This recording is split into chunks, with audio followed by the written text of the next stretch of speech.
Alright, man, this is episode number 49 of the Cozy Corner of Cinema. This is being recorded on Sunday, March 5th, 2023 at 3:36 p.m.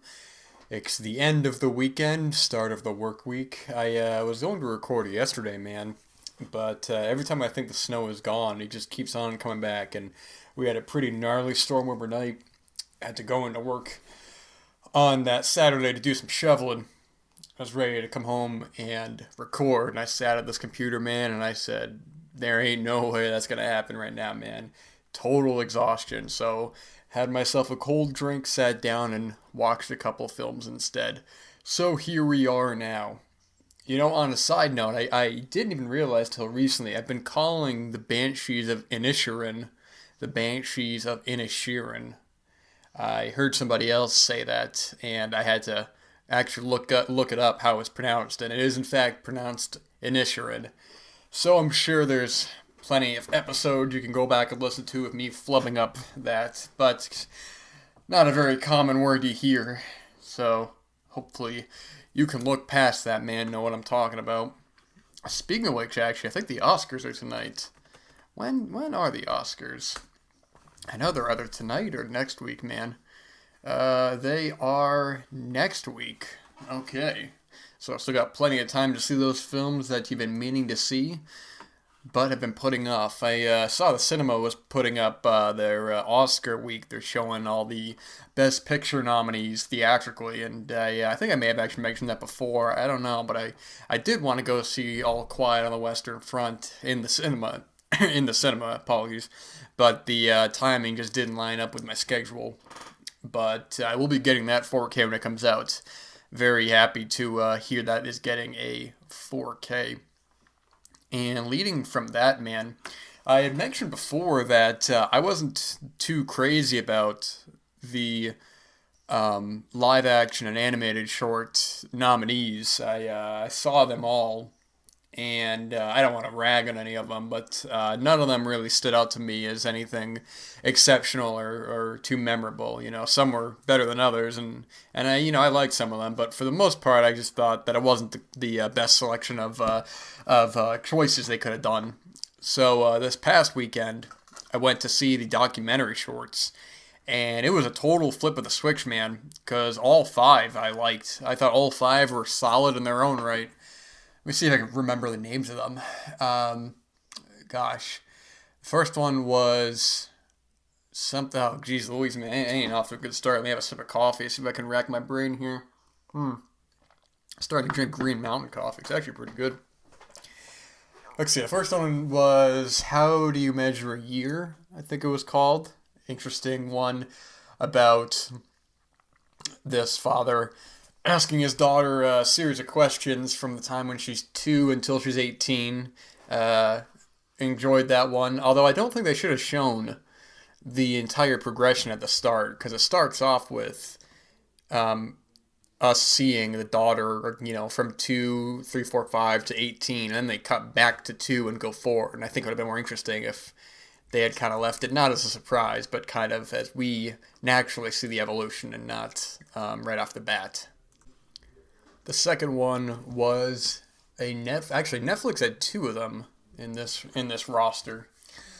The second one was called The Elephant Whisperers, which I think was my favorite of the five. It was when I was younger, man, I don't think I fully appreciated a lot of these great nature documentaries. I remember when what was it, Planet Earth came out for, this is going to date me, when it came out for Blu-ray and HD DVD, the short-lived HD DVD, and I remember even at the time being on online forums for physical collecting, physical media, and people were like, "Oh my God, this looks amazing!" And this is a must-buy set. Everybody's picking up that set, and I was a kid. I was like, "This looks boring, man. I want to watch this. I want to watch something exciting." But in the years since, just all these awesome, great nature documentaries that I've seen, and this one is, it's less of a Planet Earth, or it's called Planet Earth. I think that's what it was called, that documentary. But this is more about these. What is it? I can't remember where they were,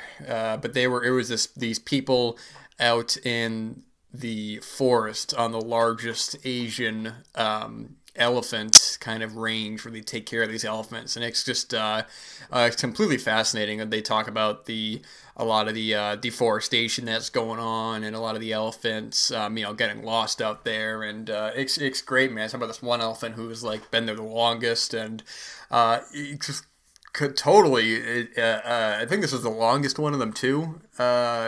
Think so, but completely captivating. Although the only problem I had with this one, I was kind of laughing to myself, was that you think it's going to end, and then it goes on for about another 5 minutes, 5-10 minutes really, and they kind of just keep repeating the same points about the elephants and how they treat them like their own, and this and that. It kind of, they just kept like recycling, saying the same things, man. I'm like, nah, man, I got it. I definitely got it, you know.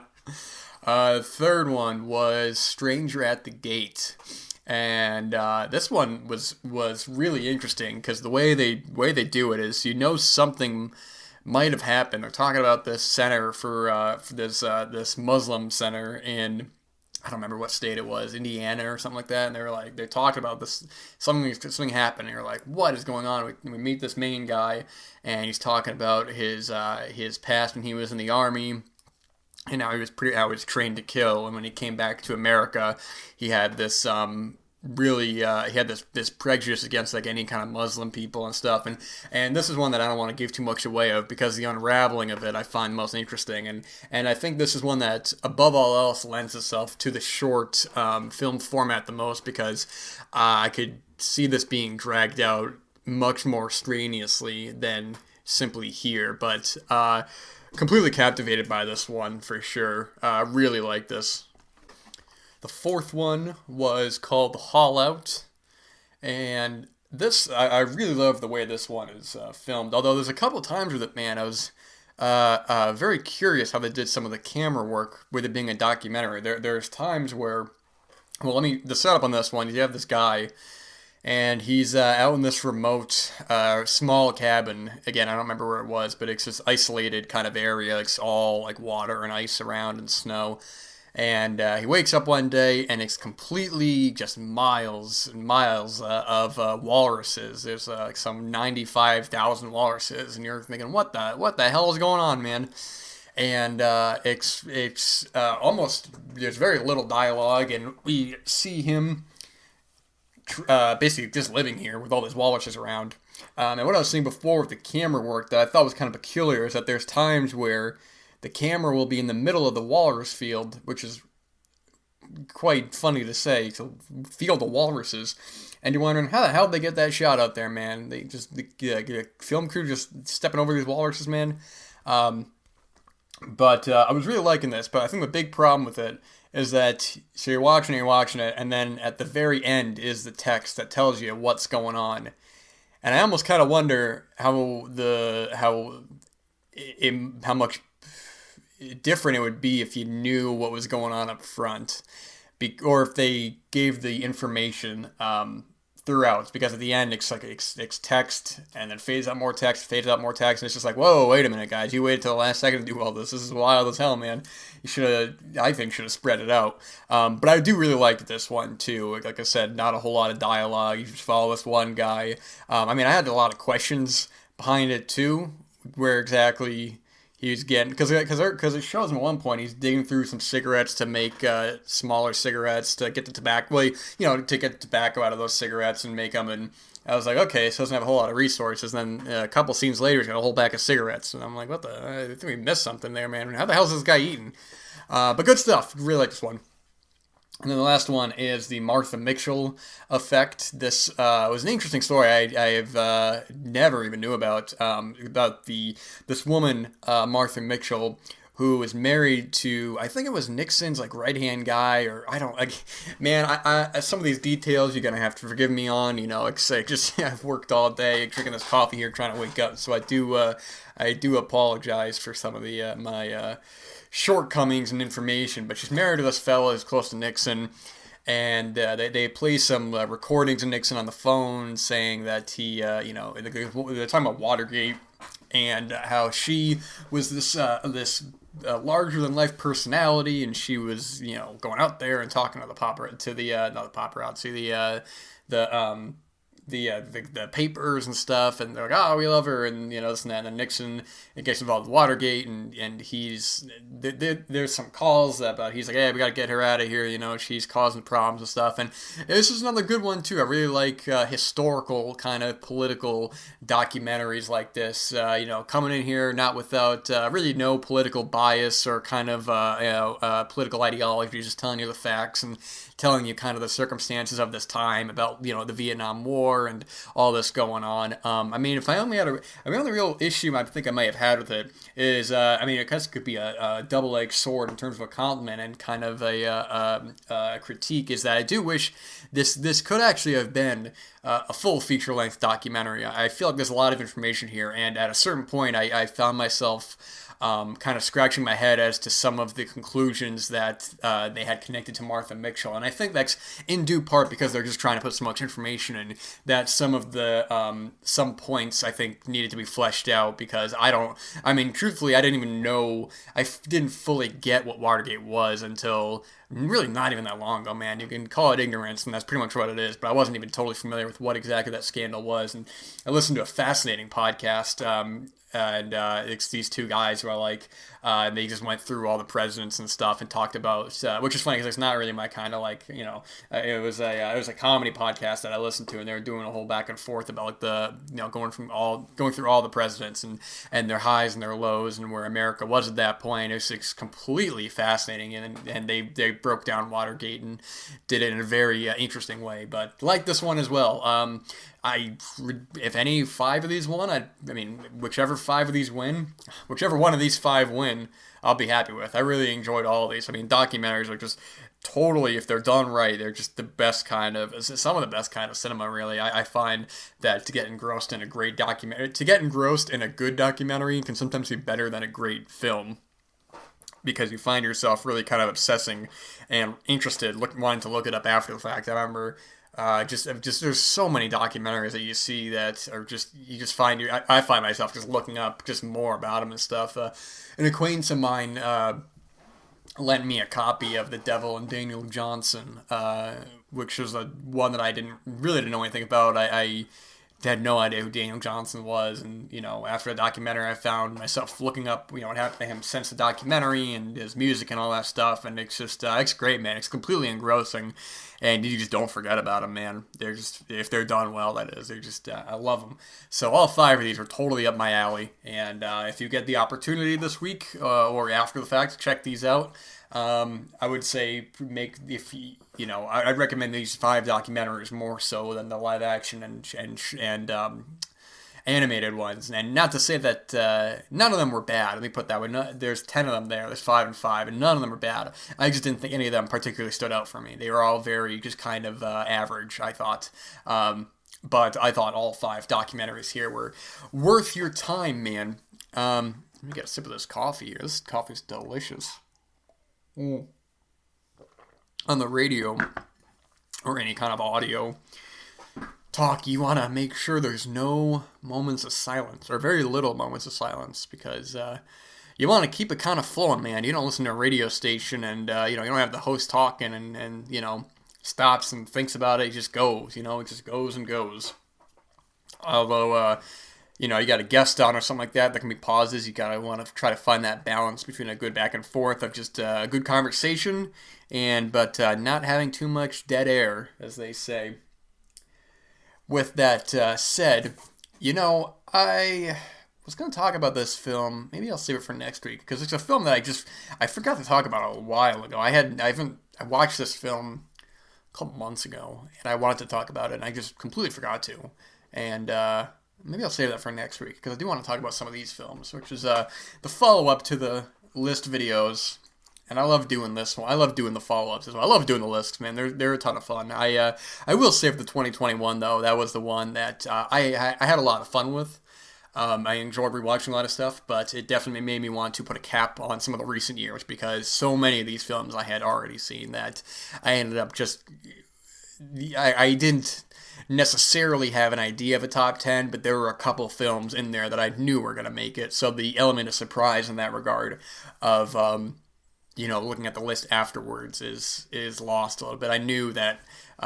Spoilers if you don't want to. If you want to listen to the list episode, just skip this part. But I knew that either Red Rocket or Licorice Pizza was going to be my favorite of the year. There was no doubt about that. Unless something just completely came out of nowhere, but it was very unlikely. But there were plenty of just solid, great films that I saw for 2021. And I actually want to talk about a couple of them. Some of them are rewatches, some of them are first-time watches, but all are worth being talked about.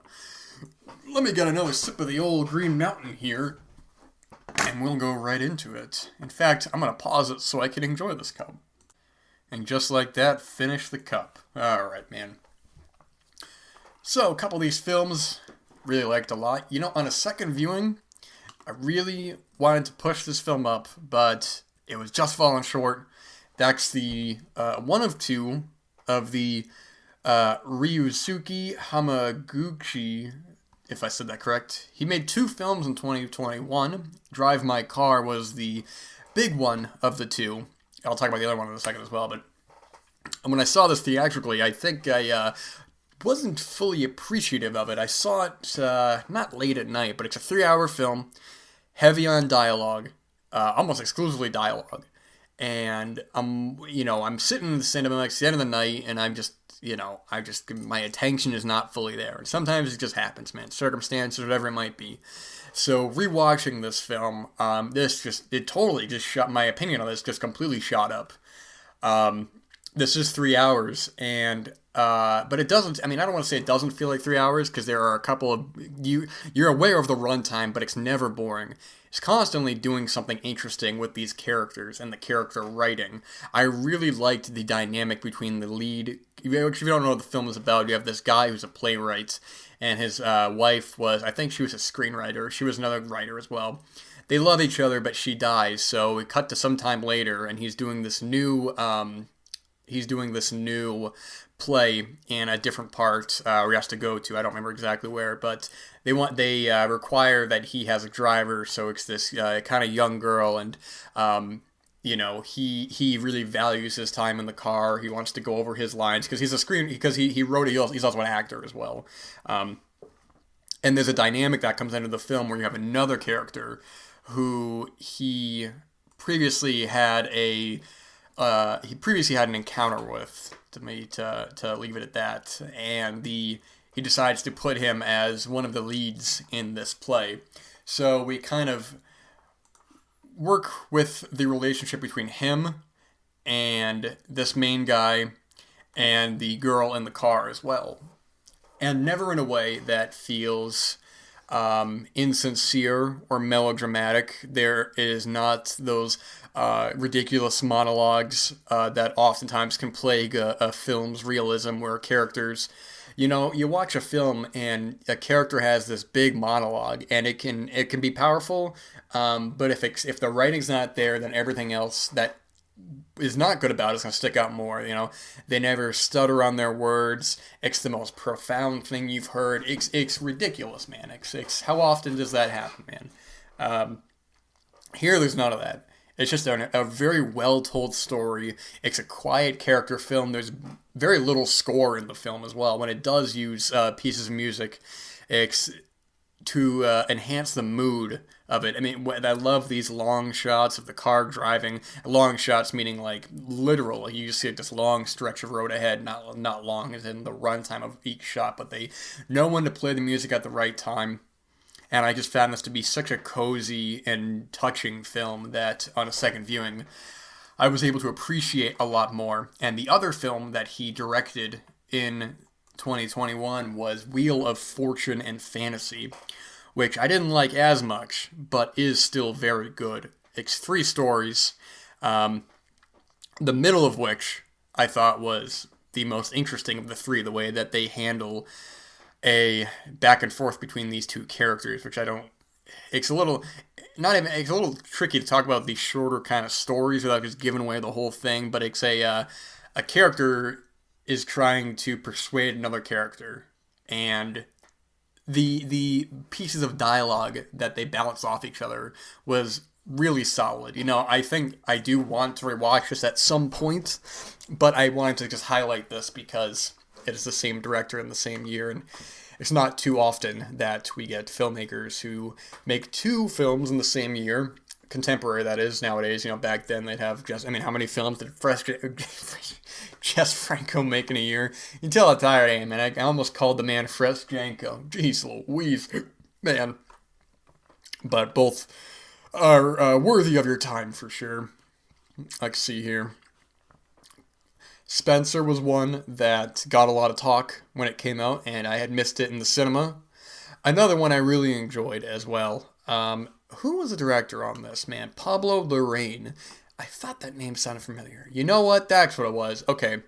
Well, he directed a film a couple years ago, Jackie, with Natalie Portman, which I never saw. It didn't particularly pique my interest.